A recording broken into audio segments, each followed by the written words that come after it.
face à face attention, je vous invite à vous asseoir.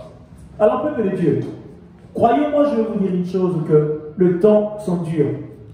Le temps sont durs et le temps sont difficiles. Nous rentrons dans un temps où le chrétien vivra des moments difficiles. Où le chrétien sera combattu. Où le chrétien aura même des moments tellement difficiles qu'il se posera des questions où est le Seigneur. Ces choses-là doivent arriver. La Bible dit qu'une nation se lèvera contre une nation. Nous le voyons déjà.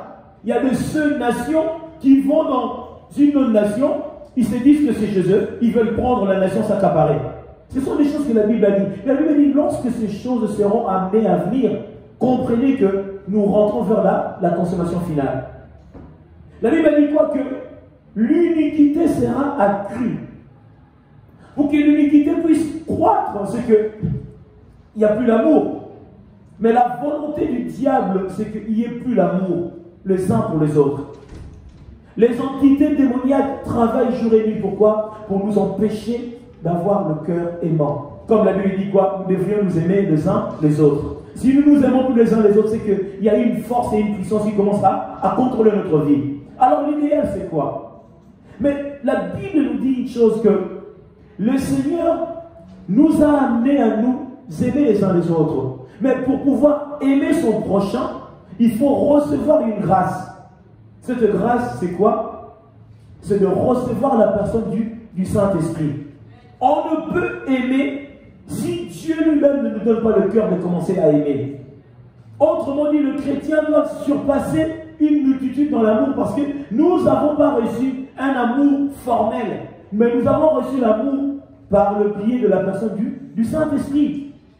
C'est pour cela, pour haïr pour nous, cela deviendra difficile, parce que le Saint-Esprit devient quoi? Devient le socle, il devient le moyen et un canal qui nous amène à aimer et à comprendre surtout les autres. Comment pardonnerais-je à quelqu'un si je n'ai pas l'amour? Mais pour supporter même certaines choses qui sont difficiles, il faut le Saint-Esprit. Dieu savait. Lorsque nous passons par les eaux de baptême, nous recevons la personne de qui? Du Saint-Esprit. Le Saint-Esprit nous aide pendant notre pèlerinage pour vivre la vie de Christ. Aujourd'hui, lorsque je vis, ce n'est pas moi qui vis, mais c'est qui? C'est Christ qui vit en moi. Mais Christ vit en nous. Comment? Par la personne du Saint-Esprit. Écoutez, l'élément qui est primordial dans le corps humain, nous avons vu, c'est quoi? C'est le cœur. Le cœur nous amène à vivre. Celui dont le cœur n'est pas plus, il ne peut pas vivre. Et mais d'après vous, lorsque nous parlons que notre corps est le temple du Saint-Esprit, d'autres, par examen, par la pensée, nous allons croire que le Seigneur habite peut-être à côté du foie, ou il est peut-être à côté de l'estomac. Le Seigneur, non. Le Seigneur habite dans nos cœurs. Il réside dans nos cœurs. Le Saint-Esprit habite dans nos cœurs.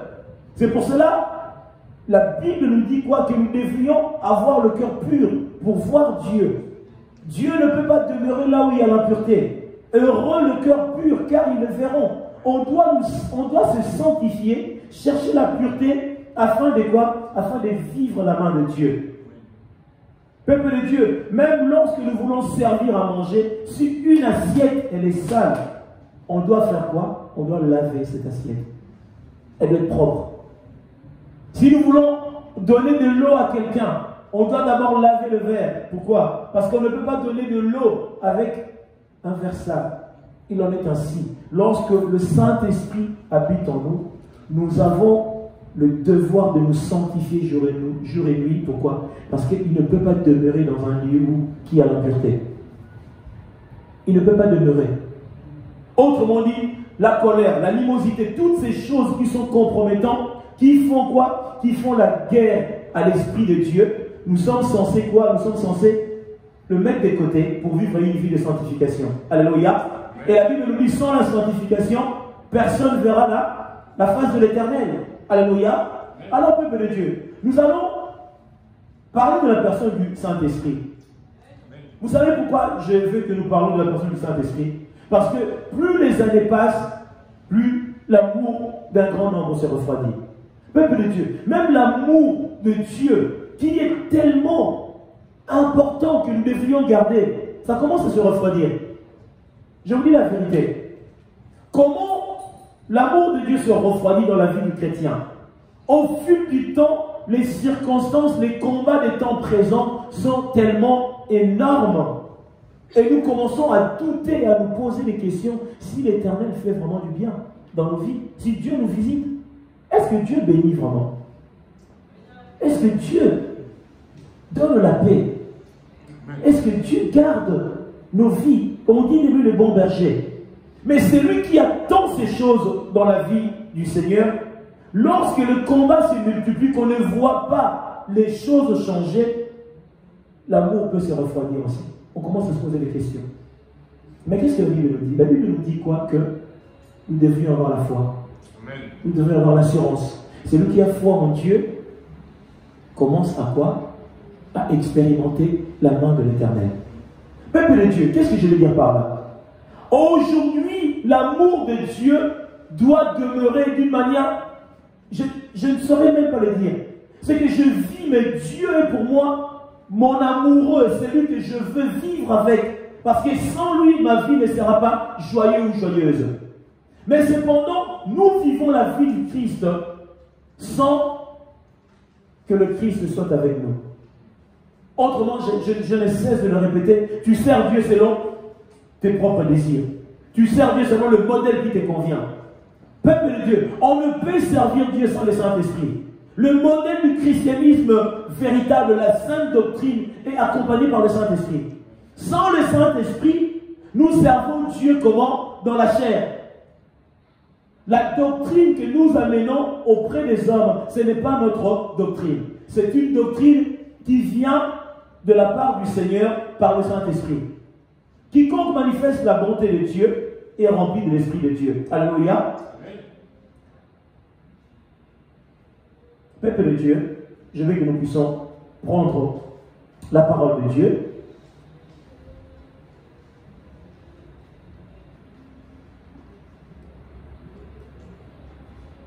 Alléluia.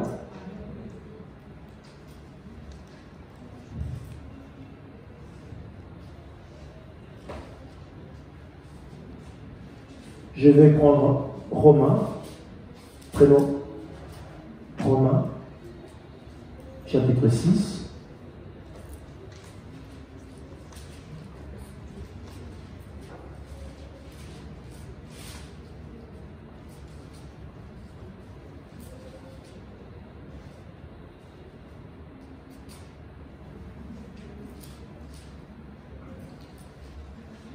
Nous y sommes, peuple de Dieu.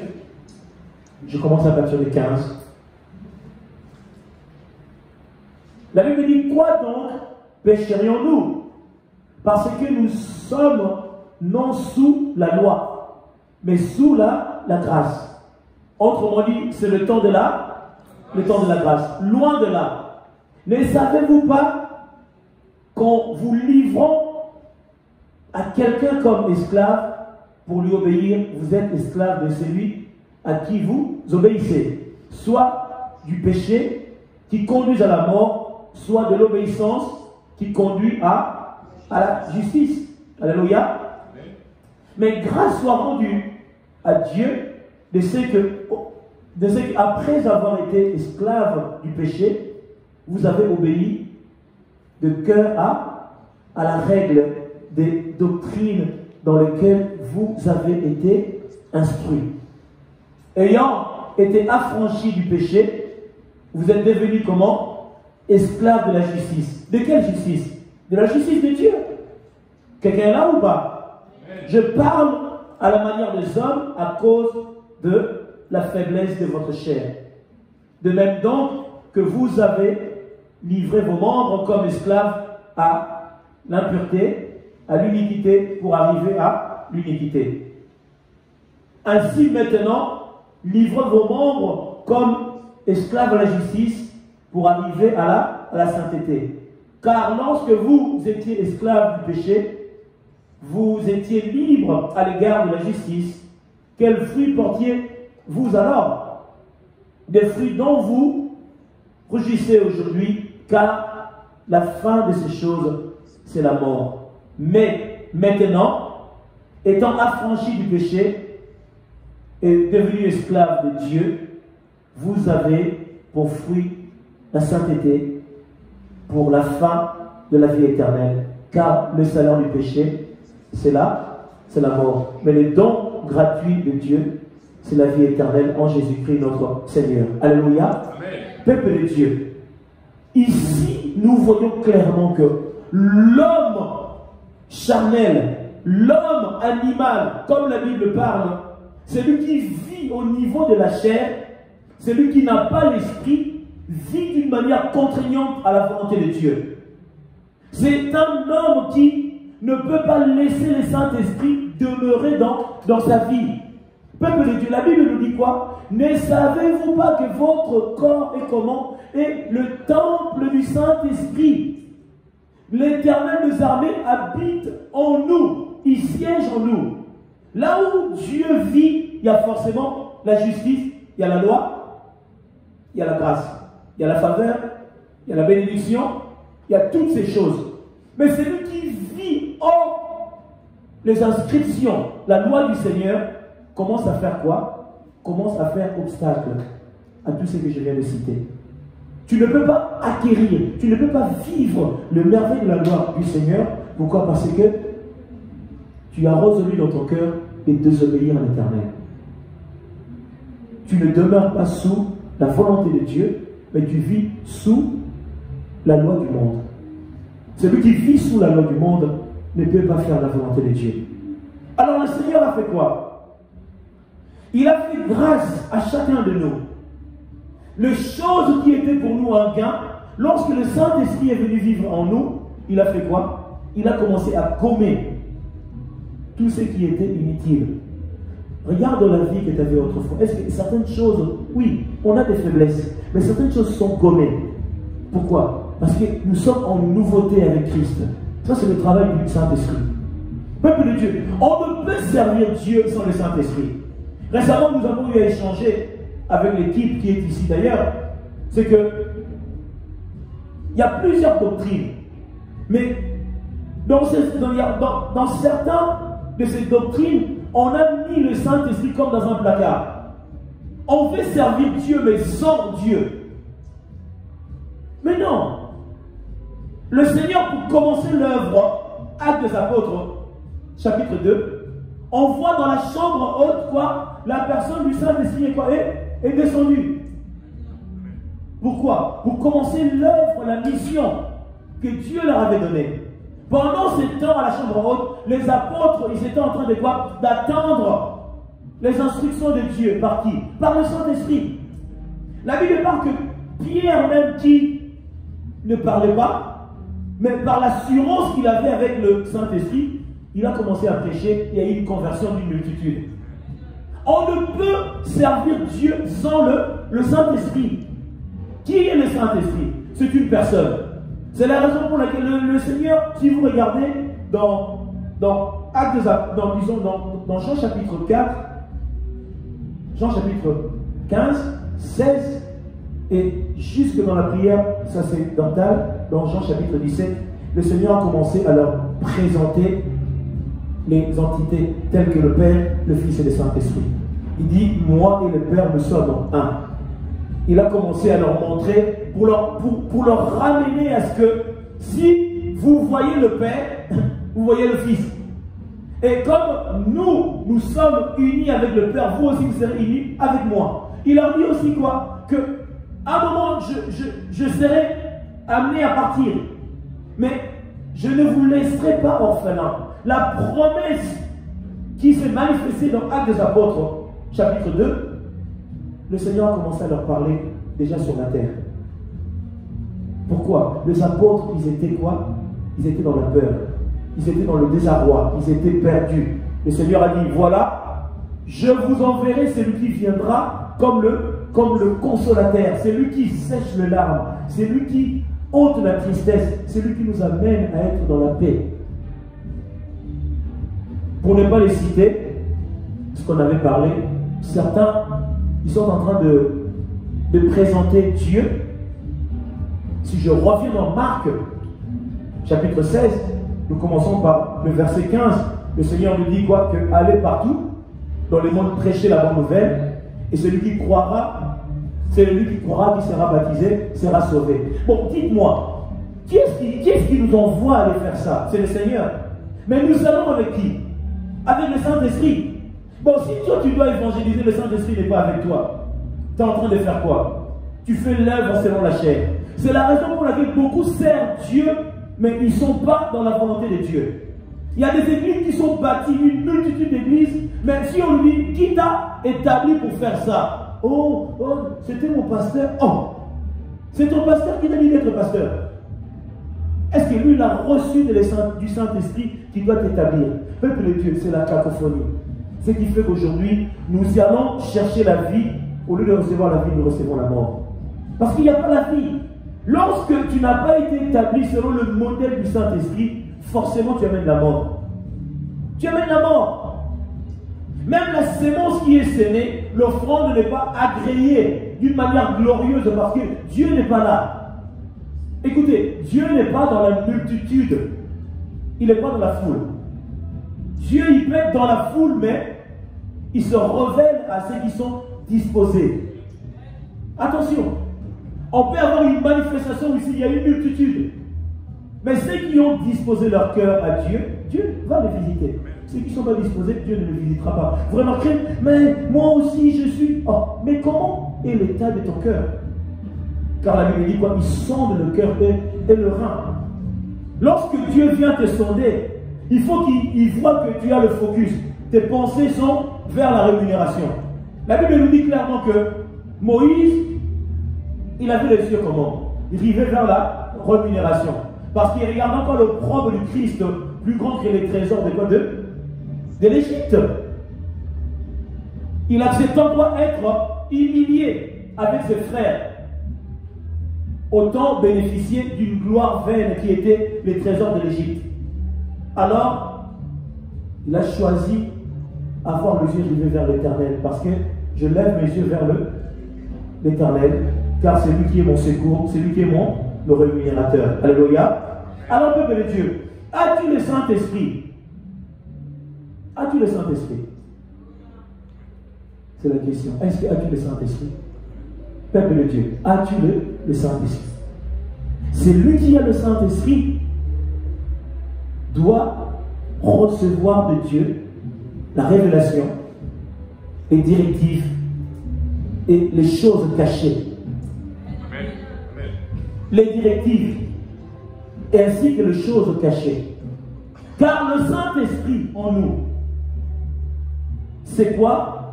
C'est une mode de vie dans une terre qui est quoi? Qui est déjà vouée à l'ennemi Satan. Le Saint-Esprit avec nous pour nous aider à marcher dans la gloire, dans une terre, dans un monde où le monde des ténèbres est en train de quoi? De dominer. Pourquoi? Pour t'aider à voir le mal et à regarder avec les yeux de l'esprit certaines choses qui ne sont pas bien. La révélation de la vie spirituelle, c'est poussé et conduit par le Saint-Esprit. La Bible dit clairement quoi? Aucune prophétie nous a été octroyée si cela n'a pas été seulement poussé par le Saint-Esprit. Le Saint-Esprit devient une force, il devient une puissance dans la vie de la personne qui le désire réellement et qui le veut.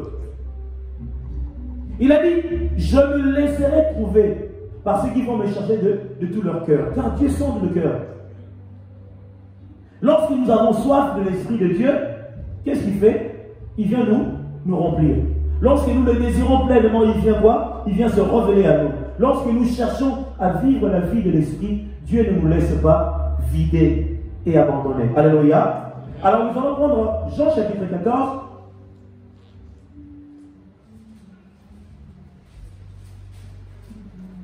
Merci Seigneur. Pour ne pas tout lire, je vais prendre ce qui nous est favorable. Jean chapitre 14, je commence à partir de 24. Parce qu'il y a tellement de textes à lire. La Bible dit, celui qui ne m'aime pas ne gardera point mes commandements ou mes paroles.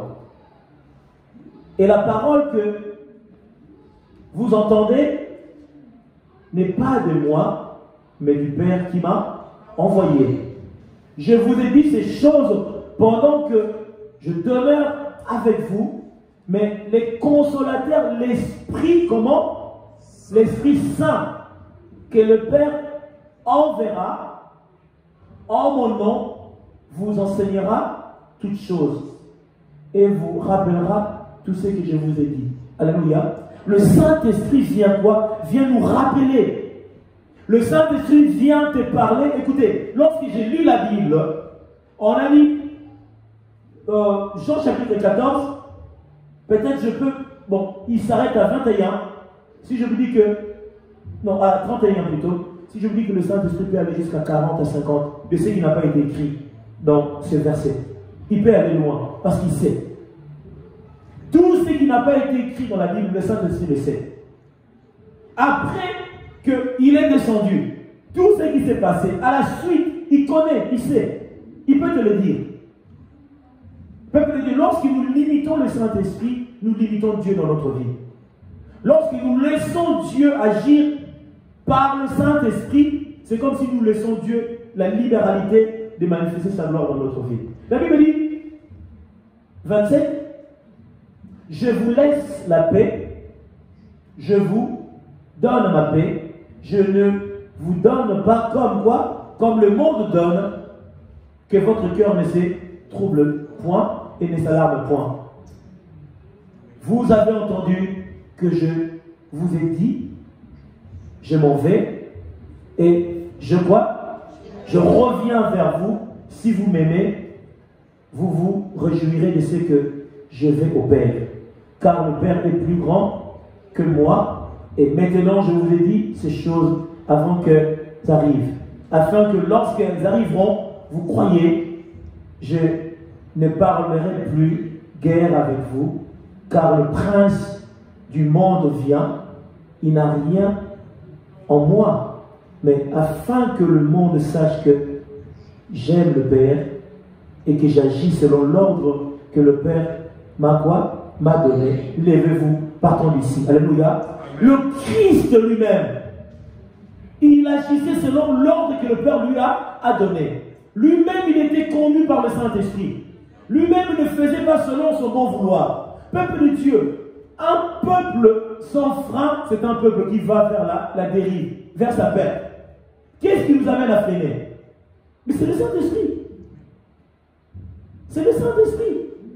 Si nous allons à gauche, nous allons à droite, même Dieu dans sa grandeur, lorsque les enfants d'Israël, ils étaient en train de passer leur pèlerinage, qu'est-ce qu'il a fait?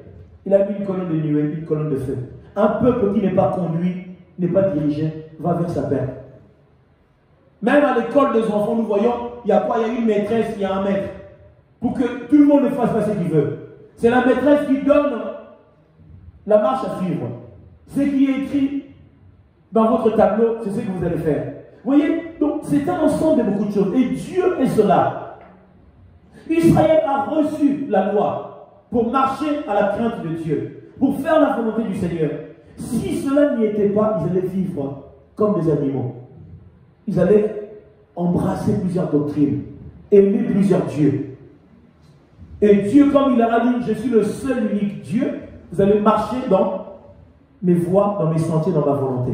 Telle est la volonté du Seigneur. Alléluia. Peuple de Dieu, je vis aujourd'hui, l'Église vit avec Dieu quand ça l'arrange.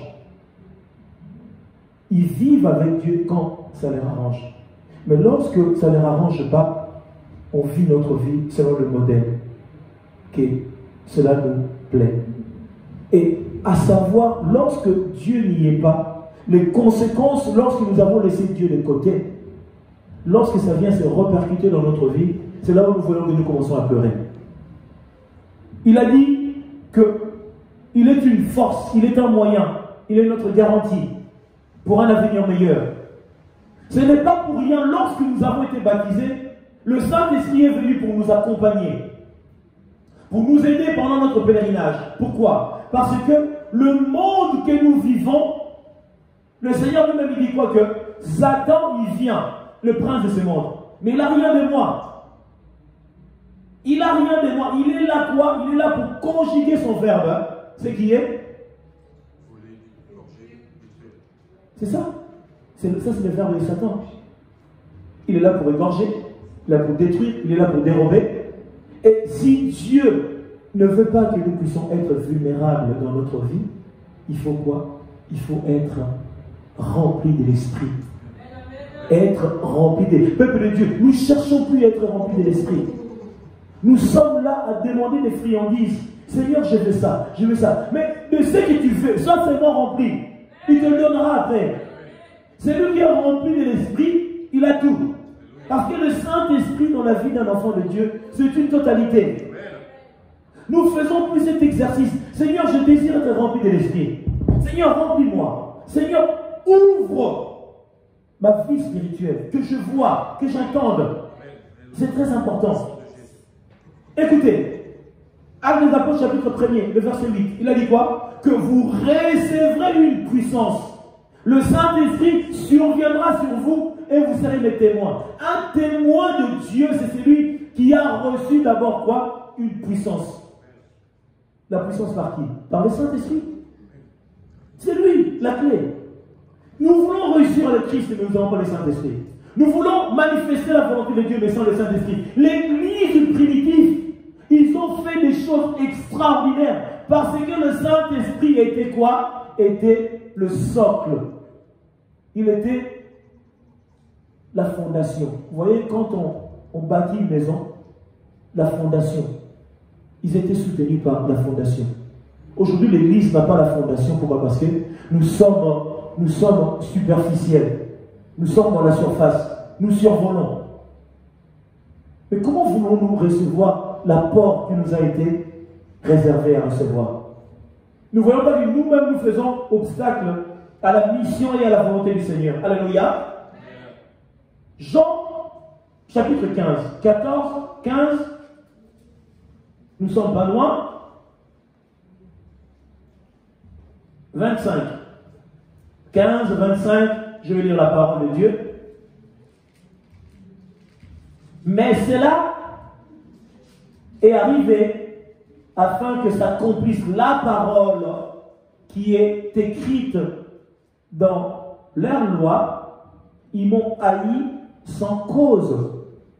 Quand sera venu le consolateur que je vous enverrai de la part du Père? Autrement dit, le Saint-Esprit est venu de la part du Père. Quelqu'un est là ou pas? J'ai béni Dieu. L'Esprit de vérité qui vient du Père, il rendra témoignage de moi, et vous aussi, vous rendrez témoignage parce que vous êtes avec moi dès le commencement. Vous êtes avec moi. Peuple de Dieu, on ne peut témoigner de quelqu'un de ce qu'on a vu, comment était sa vie avant. Oh, lui vraiment, tel qu'il était. Oh, Dieu est bon. Hein? Parce que tu vois de ce qu'il était autrefois. Sa vie d'autrefois. Tu as vu sa misère. Tu as vu son désarroi, tu as vu des moments difficiles. Tu peux te témoigner de ce que tu as vu parce que le commencement, tu as vu. Écoutez, pourquoi ils étaient dans cette force, dans cette puissance? Parce qu'ils ont été là quand Lazare est ressuscité. Ils ont été là lorsque Bartimée a recouvert la vue. Ils ont vu tout cela. Comment tu peux arrêter un homme comme ça? Qui a été avec Dieu. Qui a été avec... Vous voyez que être avec Dieu, être avec le Saint-Esprit, c'est... Tu deviens dangereux. Tu deviens dangereux. Parce qu'un homme comme Pierre, qu'est-ce que toi tu peux dire à Pierre quoi? Pierre, il était avec Dieu. Oh, Pierre, prêche plus, il faut que tu arrêtes ces choses-là, on n'en veut plus. Oh, est-ce que dois-je obéir à Dieu ou à vous? Parce que c'est lui que j'ai rencontré, qui m'a donné la mission. Il m'a dit, ne perds de personne. Du moins que je respecte la loi, mais je n'aurai peur de personne. Car nous n'avons pas reçu un esprit de quoi? De timidité, de peur, de crainte. Mais nous avons reçu un esprit glorieux, puissant, qui crie Abba Père. Amen. Ça, c'est le Saint-Esprit. Abba Père. L'Église doit quoi? Doit se révolutionner. Nous parlons du réveil, le réveil. Nous-mêmes et le Saint-Esprit, nous sommes à 300 km et nous parlons de réveil. Mais non. C'est lui qui te donnera le modèle pour le réveil en France, c'est le Saint-Esprit. Mais il faut maintenant que nous puissions chercher à l'avoir. Notre génération sera jugée parce que ceux qui étaient avant nous, ils ont fait de grandes choses. Et nous, nous avons reçu le Saint-Esprit, nous avons accès auprès du Père. Mais aujourd'hui, combien d'entre nous sont aptes, disposés à faire ce que Dieu attend d'eux? Je pense qu'il n'y en a pas une multitude. Nous y sommes, peuple de Dieu. Amen. Alors, 16, Jean chapitre 16.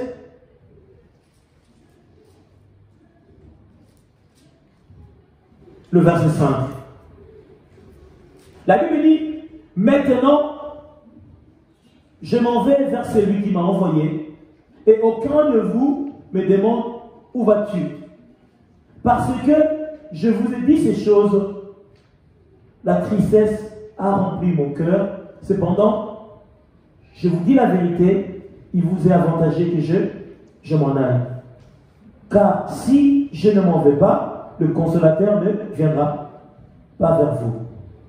Mais si je m'en vais, je vous l'enverrai, et quand il sera venu, il convaincra le monde en ce qui concerne le péché, la justice, le jugement, en ce qui concerne le péché, parce qu'ils ne croient pas en moi, la justice parce que je vais au Père et que vous ne me verrez plus. Le jugement parce que le prince de ce monde est jugé. J'ai encore beaucoup de choses à vous dire, mais vous ne pouvez pas le porter maintenant. Quand le consolateur sera venu, l'Esprit de vérité, il vous conduira dans toute la vérité, car il ne parlera pas de lui-même, mais il dira tout ce qu'il aura entendu et il vous annoncera les choses à venir. Il me glorifiera parce qu'il prendra de ce qui est à moi et vous l'annoncera. Tout ce que le Père a et a à moi. C'est pourquoi j'ai dit qu'il prend de ce qui est à moi, qu'il vous l'annonce. Alléluia. Amen. Peuple de Dieu. Ici, il est question de quoi? Le Seigneur, la mission, déjà pour commencer, la mission était tellement pénible. Le péché de l'humanité était tel que le Seigneur, dans cette optique, voyait aussi le monde dans le temps, dans notre génération-là, où l'iniquité est accrue, où l'amour d'un grand nombre. Le Seigneur voyait qu'il laissait une tâche, une mission, que la mission sera difficile. Son cœur était quoi? Était attristé. Son cœur était attristé. En voyant aussi tout ce qui devait être fait, le passage à la croix, toutes ces choses, humainement dans la chair, on a des ressentis. Parce qu'on est humain. Bien que le Saint-Esprit ressent aussi les choses. Mais il leur dit ceci. Il vous est avantagé que je m'en aille. Si je ne m'en vais pas, le consolateur ne viendra pas. La personne qu'on appelle le consolateur, comme je viens de dire, c'est celui qui apaise la tristesse. Quelqu'un qui a perdu un être cher. Vous voyez, des fois la famille vient consoler cette personne. Oh, sois forte, sois courageuse, c'est la vie et tout. Ce sont des choses qu'un consolateur doit venir. Mais maintenant, on appelle le Saint-Esprit le consolateur. Autrement dit, dans le moment de difficulté, dans le moment pénible dans ma vie, il faut que le consolateur intervienne. Dans les combats que tu luttes seul, mais où est le consolateur? Tu ne laisses même pas à Dieu le temps de te consoler. Tu veux te consoler toi-même. La Bible dit quoi? Je puis tout par celui qui me fortifie. Mais c'est le Saint-Esprit. Philippiens 4,13, si je me trompe. Je puis tout par celui qui me fortifie. Mais qui est-ce qui te fortifie? C'est le Saint-Esprit. Mais pour être fortifié, il faut qu'il ait une place dans ta vie. Il faut qu'il nous conduise. Je vous dis la vérité, l'Église dans nos temps, le Saint-Esprit a une fine partie de place dans le cœur des croyants. Il n'a pas la totalité. Sinon, nous ferons de grandes choses. Sinon, nous ferions pas de grandes choses. Mais pour que le Saint-Esprit puisse prendre la place pour œuvrer avec nous, il faut que nous puissions nous disposer totalement à lui. Peuple de Dieu, pendant ce temps de jeûne, je ne saurais, je ne sais pas lorsque vous priez, qu'est-ce que vous demandez à Dieu? Comment est votre communion? Quelle demande que vous faites à Dieu? Est-ce que je me demande si quelqu'un a eu, ne serait-ce que dans le 2-3 jours, à demander à Dieu, Seigneur, remplis-moi. Saint-Esprit, je veux que tu m'inondes. Remplis-moi. Inonde-moi. Je veux être revêtu de toi. Je veux être rempli. La Bible dit clairement quoi? Que ne nous soyons pas remplis de quoi? Du vin. Pourquoi? C'est de la débauche. Mais soyons au contraire remplis de l'esprit. Peuple de Dieu, vous remarquez, nous passons plus de temps à demander à Dieu des choses qui nous tiennent à cœur, mais nous ne cherchons pas à cohabiter, à vivre avec le Seigneur. Il n'a pas le temps de vivre avec nous parce que les désirs de ce monde sont tellement, nos soucis pèsent tellement que Dieu n'a pas sa place. Il n'a pas sa place. Écoutez, je suis dans une maison où il y a plein de choses à l'intérieur. Nous faisons quoi? Nous sortons dehors pour respirer un peu. Ah, à la maison, je suis à l'étroit. Vous voyez maintenant que Dieu se sent à l'étroit dans l'intérieur de ton cœur. Parce que dans ton cœur, il y a trop de choses. C'est pour cela qu'il faut quoi? Il faut déblayer ce cœur pour lui laisser la place de vivre. Je parle de notre cœur. Car le Saint-Esprit, qu'on dit qu'il habite quoi? Il habite dans nos cœurs. Un cœur qui est revêtu, qui est rempli des choses, ne peut pas chercher même Dieu. Ça sera difficile. Nous l'aimerons dans les temps présents. Mais à un moment, nous allons vaguer à nos occupations. Je vous dis la vérité. Rares sont les gens, même lorsqu'ils marchent, Seigneur, je t'aime. Seigneur, remplis-moi. Seigneur, je te veux dans ma vie. Seigneur, c'est rare. Mais tu remarqueras, lorsque tu marches, tu es en train de penser aux factures, tu es en train de penser à le mois, comment. Tu penses à ces choses-là. Nous pensons moins à lui. Pourquoi? La Bible dit quoi? Romains 5, chapitre 5, que l'amour de Dieu est quoi? Revêtu dans nos cœurs par le Saint-Esprit. On ne peut aimer Dieu que par le Saint-Esprit. Alors le Saint-Esprit doit avoir une place énorme dans notre vie. Peuple de Dieu, je veux tout avoir. Oui, ça sera hypocrite si je dirais je ne veux pas tout avoir. Par le désir de la chair. Mais ce que je veux par-dessus tout, que Dieu est rempli de son amour. Que le Saint-Esprit soit une partie de moi-même. Car ce monde nous aveugle beaucoup trop et nous cherchons plus à chercher nos intérêts personnels. Le Seigneur dit, il vous faudrait et il vous est avantageux que je m'en aille. Si je ne m'en veux pas, le consolateur ne viendra pas. Autrement dit, le Seigneur et le Saint-Esprit ont fait quoi? Une remise à reprise. Ça veut dire que le Seigneur est monté, le Saint-Esprit est descendu. Et la raison pour laquelle le Seigneur dit quoi? Je ne vous laisserai pas orphelin. C'est comme si cela reviendra à dire que Dieu ne t'a pas quitté. La personne du Saint-Esprit, ce Christ avec nous, Emmanuel, Dieu au milieu, Dieu parmi nous. Lorsque le Saint-Esprit t'accompagne, c'est le Seigneur Jésus-Christ qui est avec toi. C'est lui qui vient prendre en charge le cœur qui était brisé, parce que les apôtres, ils étaient dans l'amertume. Il est Dieu, il voyait. Il lisait dans leur cœur qu'ils étaient tristes. Il a dit, le consolateur arrive. Si je ne m'en vais pas, le consolateur ne viendra pas. Et lorsque le consolateur viendra, il convaincra le monde de toutes choses. Le péché, la justice. Parce que ce monde est corrompu. Le Saint-Esprit convainc. Pourquoi? Lorsque quelqu'un passe par le baptême, après avoir répandu son cœur, le Saint-Esprit vient le convaincre que ça, ce n'est pas bien. Ça, c'est la vie que Dieu refuse que tu puisses vivre. Dieu veut que tu vives ça, ça, ça, ça. Il te ramène à être obéissant à la justice de Dieu. Il te ramène à être obéissant aux lois de Dieu. Il te convainc à marcher dans l'amour de Dieu, le Père, et attendre quoi? L'enlèvement. Écoutez, c'est le Saint-Esprit qui habite en toi, qui te fera entendre la trompette.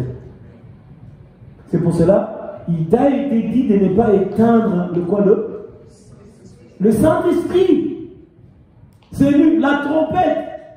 Pourquoi il y aura la trompette? Pourquoi il y aura la trompette? Pour annoncer l'avènement. C'est le signe avant-couvert qui nous ramènera à quoi? À monter. C'est comme si c'est le moment pour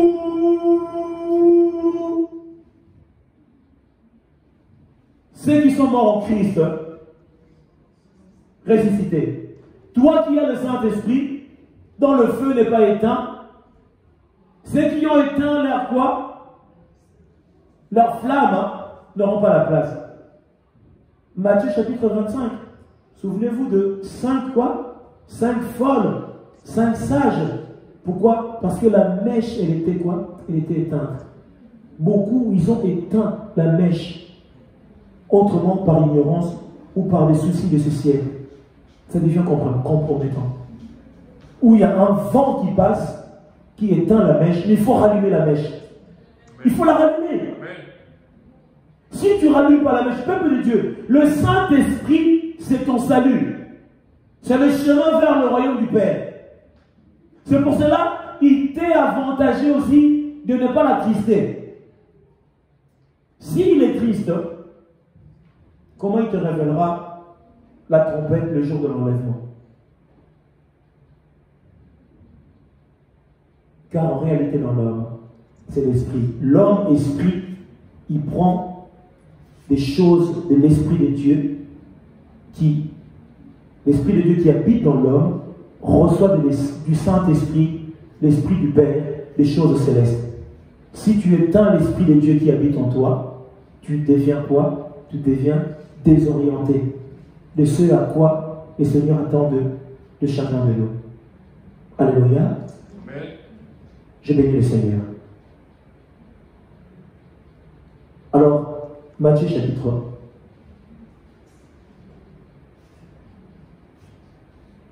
Matthieu chapitre 18. Qu'est-ce que la Bible nous dit?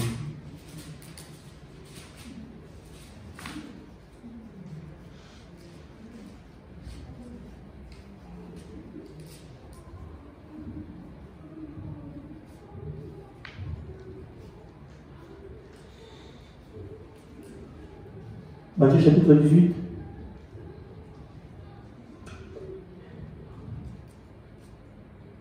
Nous commençons à partir de 20. La Bible nous dit, car là où 2 ou 3 sont quoi? Sont ensemblés en mon nom, je suis au milieu d'eux. Qui est-ce qui est au milieu de nous? Par la personne de qui? Ben voilà. Le Saint-Esprit est là lorsque 2 ou 3 s'accordent et ils invoquent le Père. Il est là. Il agrée leur prière et quoi? Et il les exauce. Il y a l'exaucement. Peuple de Dieu, on ne peut marcher selon la volonté de la chair, selon la volonté de l'esprit. Et ceux qui s'accordent, unis dans l'amour du Seigneur, véritablement, ils verront la main de Dieu se manifester dans leur vie. C'est primordial et c'est très important. Alléluia. Alors, je vais prendre un texte que nous allons lire encore. Diacre va devoir venir m'accompagner dans la lecture car il y a beaucoup à lire. Alléluia. Amen.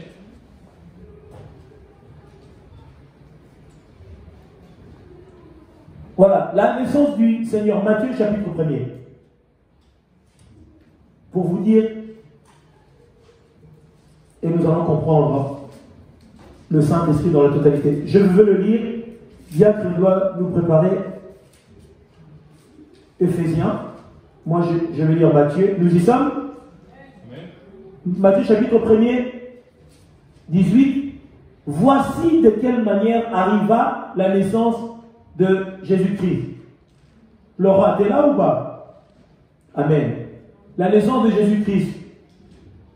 Marie, sa mère, ayant été fiancée à qui? À Joseph, se trouvant enceinte par la vertu du Saint-Esprit. Est-ce que par la vertu de Joseph? Par la vertu du Saint-Esprit. Vous voyez le rôle du Saint-Esprit. C'est le Saint-Esprit qui a manifesté la volonté de Dieu pour qu'il y ait la sémence de la personne de Jésus-Christ, qui est notre Seigneur. Quelqu'un est là ou pas? Avant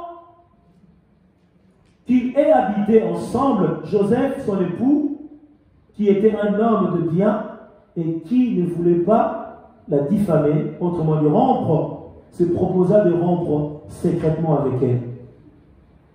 Comme il pensait, voici un ange du Seigneur lui apparut en songe et dit: Joseph, fils de David, ne crains pas de prendre avec toi Marie, ta femme, car l'enfant qu'elle a conçu vient de qui?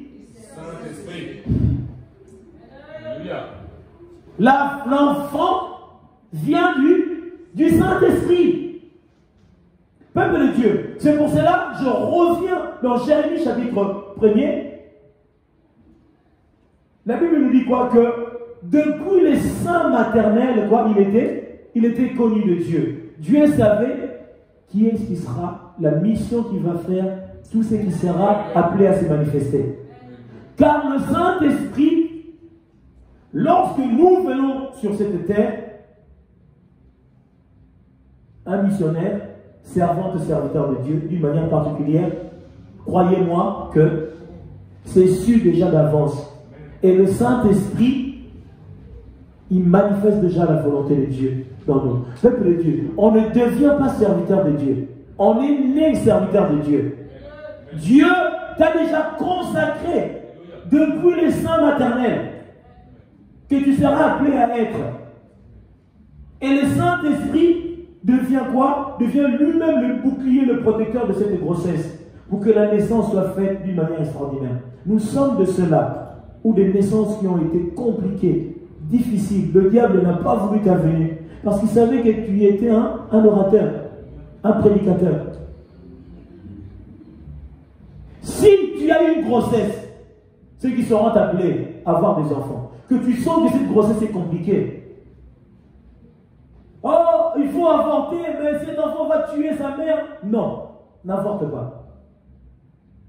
C'est porteur d'un grand homme, un grand serviteur ou un instrument puissant sur cette terre.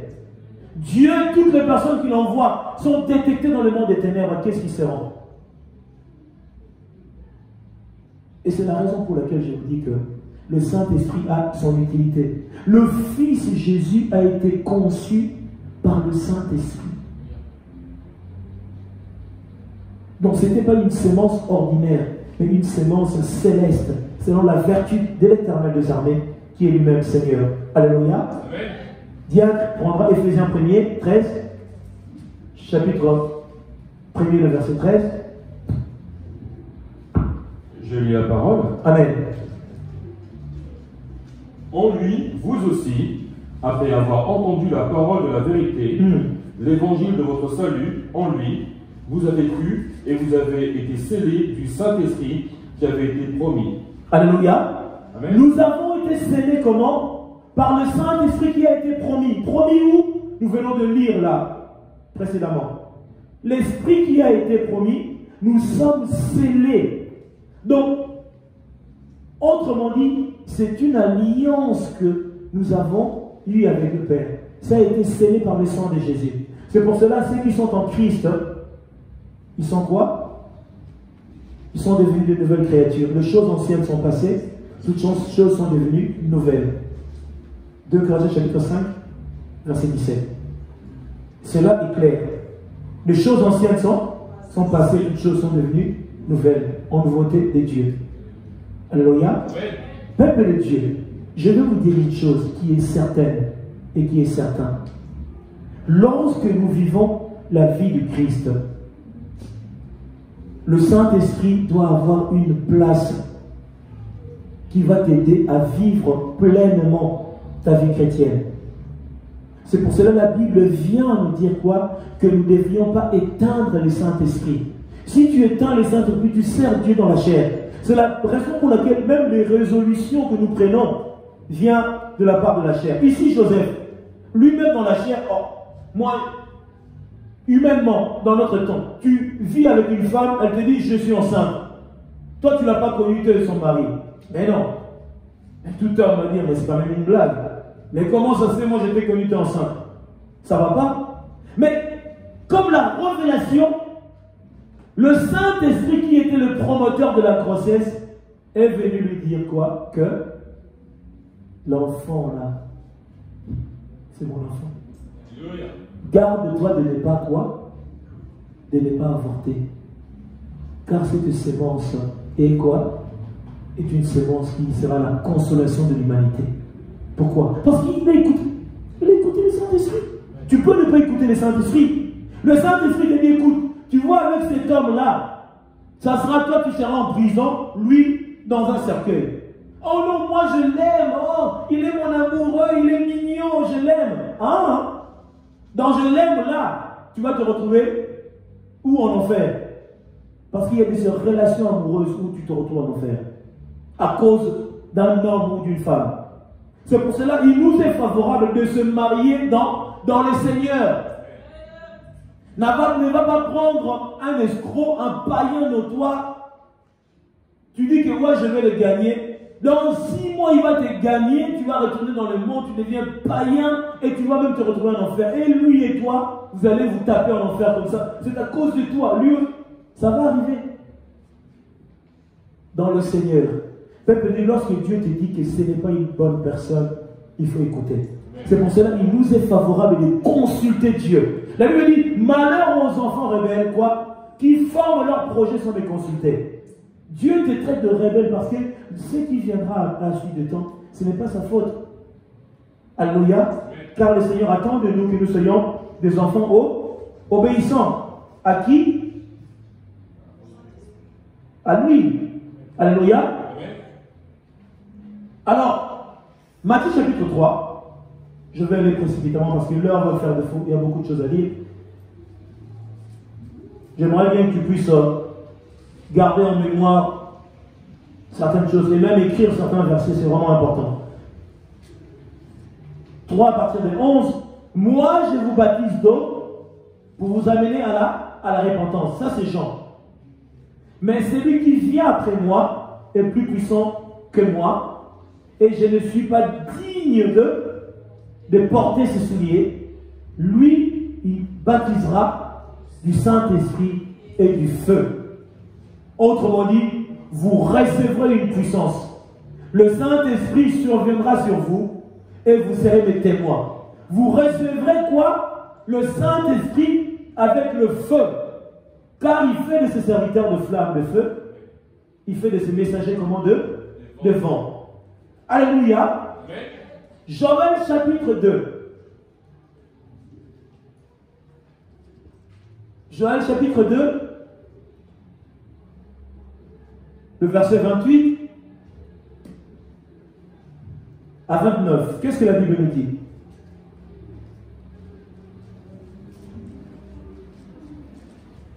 Diacre va nous lire cela.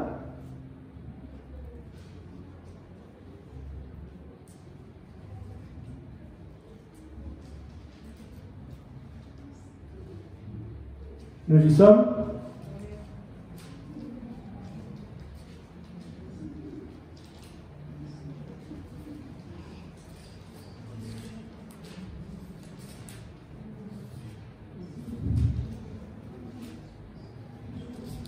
Nous y sommes bien.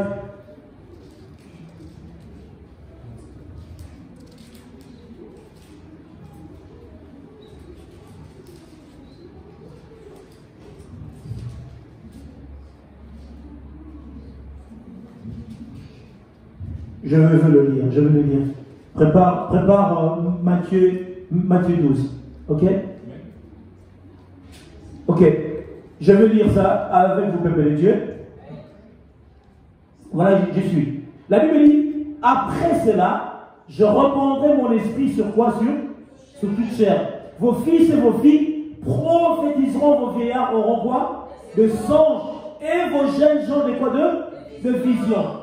Dans ce ces jours-là, je reprendrai mon esprit et je ferai paraître des prodiges dans les cieux sur la terre, du sang, du feu, des colonnes de feu. Alléluia. Et le Seigneur parle ici pour nous montrer comment que l'Esprit de Dieu qui sera répandu sur qui? Sur ses servantes et ses serviteurs. Mais pourquoi l'Esprit de Dieu a été répandu sur ses servantes et ses serviteurs? Alléluia. Pourquoi l'Esprit a été répandu sur les servantes et les serviteurs? Comment? Maman se l'a dit parce qu'ils ont le Saint-Esprit. Donc, si on reprend le Saint-Esprit sur eux, c'est qu'ils reçoivent pour avoir le Saint-Esprit. Mais c'est pourquoi? Mais pour le servir. C'est pour le servir, c'est pour le service. Lorsque nous recevons le Saint-Esprit, c'est pour œuvrer avec le Saint-Esprit.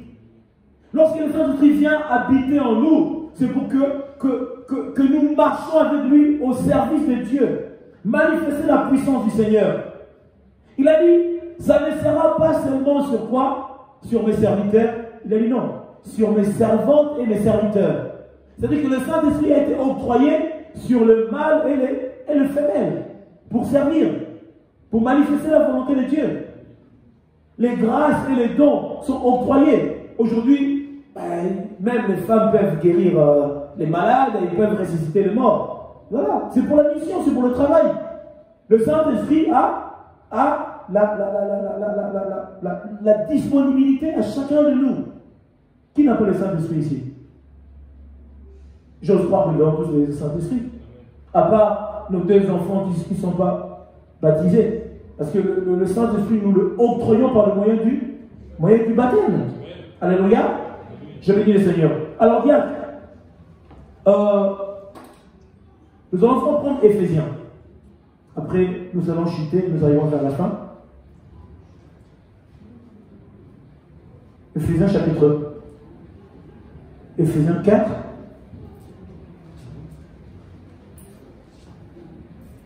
Éphésiens 4, et nous commençons à partir de 30. Qu'est-ce que la Bible dit? J'ai lu la parole.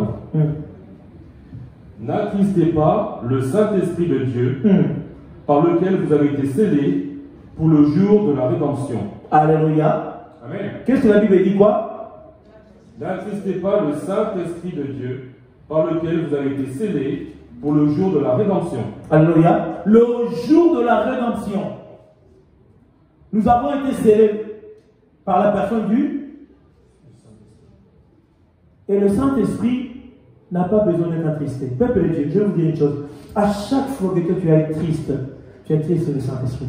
À chaque fois que tu es dans la peine, il est dans la peine avec toi. Parce qu'il va avec toi. Il t'accompagne. Lorsque toi, tu commences à te poser des questions, certains, ceux qui sont sensibles, t'entendent, ils te donnent une réponse par rapport à la situation. Pourquoi? Pour que tu ne sois pas troublé. La Bible dit que votre cœur ne se trouble point, ne s'alarme point. Le Seigneur est là, pourquoi? Pour que nous puissions être à l'écoute et obéissants au Saint-Esprit. Si tu es triste le Saint-Esprit, il ne va pas te quitter, mais il sera triste. Mais il faut faire en sorte de ne pas l'attrister en faisant quoi? En activant encore les valeurs qui sont utiles, qui sont favorables, pour que le Saint-Esprit puisse quoi? Puisse se sentir bien et à l'aise avec toi. Diacre prendra Galates 5. Je veux que nous lisons, nous connaissons ces textes. Nous commençons à partir de Galates 5, 13. J'ai lu la parole. Et écoutons la parole. Frères, vous avez été appelés à la liberté. Amen. Seulement, ne faites pas de cette liberté un prétexte de vivre selon la chair, mais rendez-vous par la charité, serviteurs les uns des autres, car toute la loi est accomplie dans une seule parole, dans celle-ci, tu aimeras ton prochain comme toi-même. Alléluia. Mais, si vous vous mordez et vous dévorez les uns les autres, prenez garde que vous ne soyez détruits les uns par les autres. Je dis donc, marchez selon l'esprit, et vous n'accomplirez pas les désirs de la chair. Amen. Car la chair a des désirs contraires à ceux de l'esprit, Yes. et l'esprit en a de contraires à ceux de la chair. Ils sont opposés entre eux, afin que vous ne fassiez point ce que vous voudriez. Si vous êtes conduits par l'esprit, vous n'êtes point sous la loi. Or, les œuvres de la chair sont manifestes, ce sont l'impudicité, l'impureté, la dissolution, l'idolâtrie, la magie, les inimitiés, les querelles, les jalousies, les animosités, les disputes, les divisions, les sectes, l'envie, l'ivrognerie, les excès de table et les choses semblables. Je vous dis d'avance, comme je vous l'ai déjà dit, que ceux qui commettent de telles choses n'hériteront point le royaume de Dieu. Mais si le fruit de l'esprit, c'est l'amour, la joie, la paix, la patience, la bonté, la bénignité, la fidélité, la douceur, la tempérance. La loi n'est pas contre ces choses. Ceux qui sont à Jésus-Christ ont crucifié la chair avec ses passions et ses désirs. Si nous vivons par l'Esprit, marchons aussi selon l'Esprit. Alléluia. Amen. Peuple de Dieu, le fruit de l'Esprit devrait être quoi? Notre partage, notre quotidien, devait prendre place dans nos vies d'une manière formelle et glorieuse. Si nous aimons Dieu, nous sommes censés développer la vie de l'Esprit par le fruit de l'Esprit. Le Saint-Esprit nous donne quoi? Nous donne des cadeaux afin de développer le bien et non le mal. Regardez, tout ce qui était mal, Dieu le met à l'écart. Il a dit, mais cependant, il n'est pas contre ces choses qui sont le fruit de l'Esprit. L'amour, la compassion. Le chrétien doit dépasser en compassion une multitude. Parce que nous avons Dieu. Celui qui est obéissant à la parole de Dieu vit la vie de l'Esprit d'une manière compatissante. Un chrétien doit être compatissant, mais dans un point où, mais les gens doivent même dire que, mais toi, c'en est trop. Non, ce n'est pas trop. C'est le Saint-Esprit qui veut ça. Il veut cela. L'esprit d'aide, l'esprit de partage, ça vient du Saint-Esprit. N'accepte pas de voir l'autre être peiné pour une situation qui n'est même pas, qui ne te coûtera rien. Il faut le faire. Ne laisse pas ton Dieu avoir honte parce que tu n'aurais pas eu à faire ce qui le réjouit.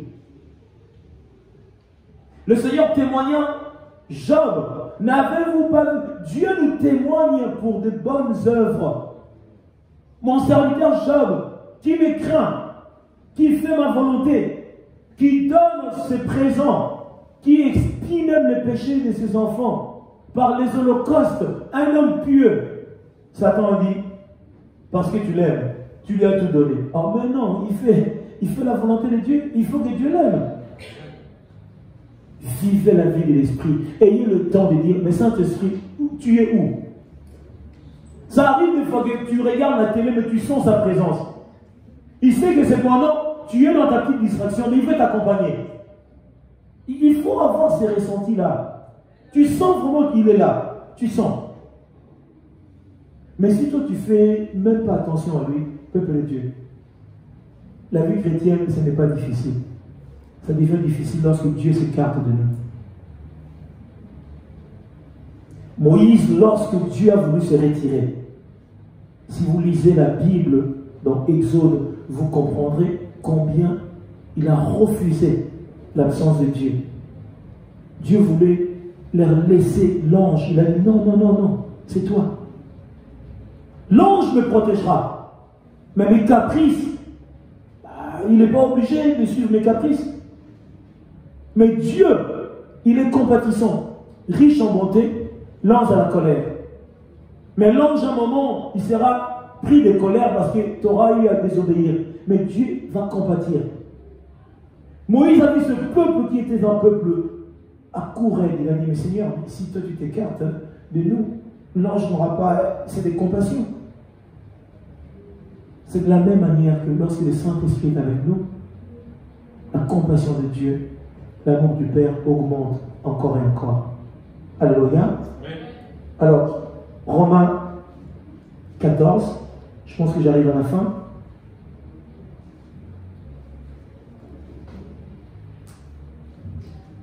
17, 14, 17, jusqu'à 19. Et nous avons un dernier texte à lire pour clôturer notre message.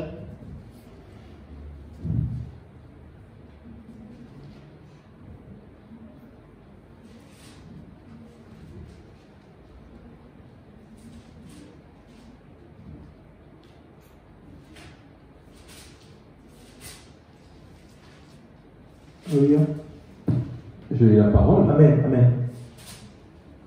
Car le royaume de Dieu, ce n'est pas le manger et le boire, mais la justice, la paix et la joie par le Saint-Esprit. Alléluia. Amen. Le royaume de Dieu, c'est quoi? Ce n'est pas le manger et le boire. Autrement dit, le manger et le boire, c'est sur la terre. Le royaume de Dieu, ce n'est pas le manger et le boire. Qu'on ne vous trompe pas. Mangeons ici, marions-nous ici, faisons tout. Au ciel, ça ne sera pas cela. Notre nourriture sera Jésus-Christ. D'ailleurs, tu n'auras pas faim. Là-bas, il n'y a pas la faim. Au royaume de Dieu, nous sommes dans une paix, nous sommes dans l'adoration. Christ est le seul époux et nous proclamons sa gloire.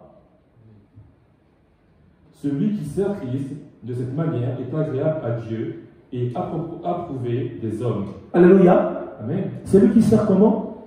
Qui sert Christ de cette manière est agréable à Dieu et approuvé des hommes. Celui qui sert Christ de cette manière est agréable à Dieu et approuvé des hommes.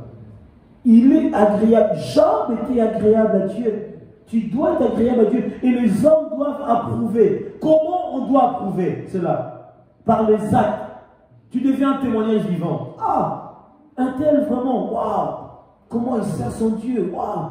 Tu deviens un gagneur d'âme par ta manière de vivre. Tu ne parles pas, mais quelqu'un qui vient te voir. Je te vois aller toujours les dimanches, tu vas où? Je vais à mon église. Oh, je viendrai. Un jour, tu lui demanderas, mais je t'ai pas parlé, mais qu'est-ce qu'il a dit? Non, ta manière de vivre, hein. Comment tu vis, comment tu fais avec ta famille, ça m'a touché. J'ai voulu aller écouter ce que toi tu écoutes aussi. On enseigne aux autres de notre manière de vivre. C'est un enseignement. On appelle ça la vie sur vie. Tu regardes ce que les autres font, en bien, tu le prends, tu le recopies dans ta vie. L'apôtre Paul lui-même dit, soyez mes imitateurs comme moi je suis imitateur du Christ. Je suis le modèle selon le modèle de Dieu. Imitez-moi. Nous sommes un langage corporel en vue des autres pour les aider pour le royaume des cieux. Alléluia. Je bénis le Seigneur. Merci, diacre. Dernier texte. Pour clôturer, je vais m'arrêter là. Ça, c'est le dernier texte.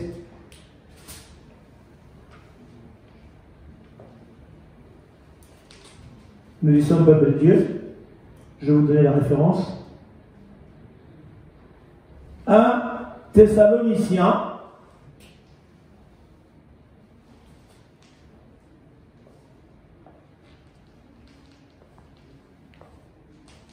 Je commence à partir du 12. Nous prions, frères, d'avoir de la considération pour ceux qui travaillent parmi vous, qui vous dirigent dans le Seigneur et qui vous exhortent. Ayez pour eux beaucoup d'affection à cause de leur œuvre. Soyez en paix entre vous. Nous vous prions aussi, frères, avertissez ceux qui vivent dans les désordres, consolez ceux qui sont abattus, supportez les faibles, usez de la patience avec tous. Alléluia. Usez de la patience. Soyez patients. Très important.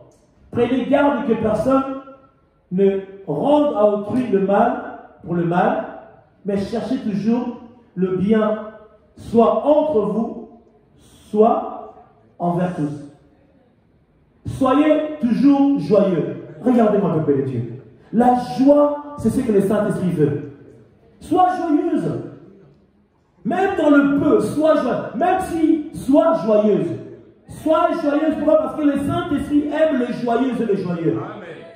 les souffrances du temps présent, la manifestation désastreuse des temps à venir ne t'empêche pas d'être joyeux. Je me rappelle une fois j'étais là, j'entends l'Esprit de Dieu. Mais parle, Romains chapitre 8, le verset 35. Oh! J'étais là, j'ai dit, waouh! Peuple de Dieu, le Seigneur attend cela de nous. Attend cela de nous. Aucune situation, aucun problème ne peut être pour nous une situation compliquée. Ce texte avait une raison d'être. Rien ne peut te séparer de l'amour de Dieu. Rien. Je suis joyeux. Tu es fauché, tu es joyeux. Pourquoi? Parce que ce que Dieu peut engendrer demain, tu ne sais pas. Lorsque tu ramènes la tristesse, toi-même tu traites Dieu de menteur. Et c'est ce qu'il est censé faire dans ta vie. Alléluia. La joie, c'est quelque chose de très important. La Bible dit, priez sans cesse. Rendez grâce en toutes choses, car c'est à votre égard la volonté de Dieu en Jésus-Christ. N'éteignez pas l'esprit. Ça vraiment souligne cela. Pas avec un stylo dans ton cœur. Parce que la Bible n'est pas un lieu, ce n'est pas un cahier de coloriage. Je vois beaucoup des hommes de Dieu, même des marqueurs. La Bible, elle est sainte. Nous avons la mémoire pour cela. On ne doit pas commencer à surligner dans la Bible. Tu as plein de marqueurs. Non. C'est pas fait pour. Alléluia. C'est à votre égard quoi? La volonté de Dieu en Jésus-Christ. N'éteignez pas le feu de l'esprit. Autrement dit, le Saint-Esprit, la mèche doit rester toujours allumée. Garde la mèche allumée. Ne méprisez pas les prophéties, mais quoi? Examinez toutes choses. Retenez ce qui est bon. Abstenez-vous de toute espèce de mal. Alléluia. La prophétie, lorsqu'elle vient, nous avons besoin de quel don? Le don de discernement. Et le discernement, pourquoi? Pour examiner la prophétie. Mais ne méprise pas. Si on te dit une prophétie, si ça ne va pas dans ton sens, non, Dieu n'a pas parlé. Non, Dieu a parlé. Il a parlé. Sauf que tu veux une prophétie qui doit quoi? Qui doit réjouir ton cœur. Non. Dieu des fois parle aussi de manière à nous éduquer. Il te donne quelque chose de pas bien, mais c'est pour te préserver au mal. Alléluia. Que le Dieu de paix vous sanctifie lui-même tout entier et que tout votre être, l'esprit, l'âme, le corps, soit quoi? Soit conservé irréprochable lors de l'avènement de notre Seigneur Jésus-Christ. C'est lui qui vous a appelé est fidèle et c'est lui qui le fera. Frères, priez pour nous, priez pour moi. Moi, je prie aussi pour vous. Saluez tous les frères par un saint baiser, que nous allons le faire tout à l'heure, pourquoi pas, dans l'amour de Dieu. Alléluia. Je vous en conjure par le Seigneur que cette lettre soit lue à tous les frères, que la grâce de notre Seigneur Jésus-Christ soit avec vous. Au nom de Jésus-Christ, que Dieu vous bénisse. Amen. Merci Seigneur. Amen. Que le Saint-Esprit te soit rempli. Amen. Lève-toi, je te prie. Tu demanderas à Dieu de te remplir de l'Esprit.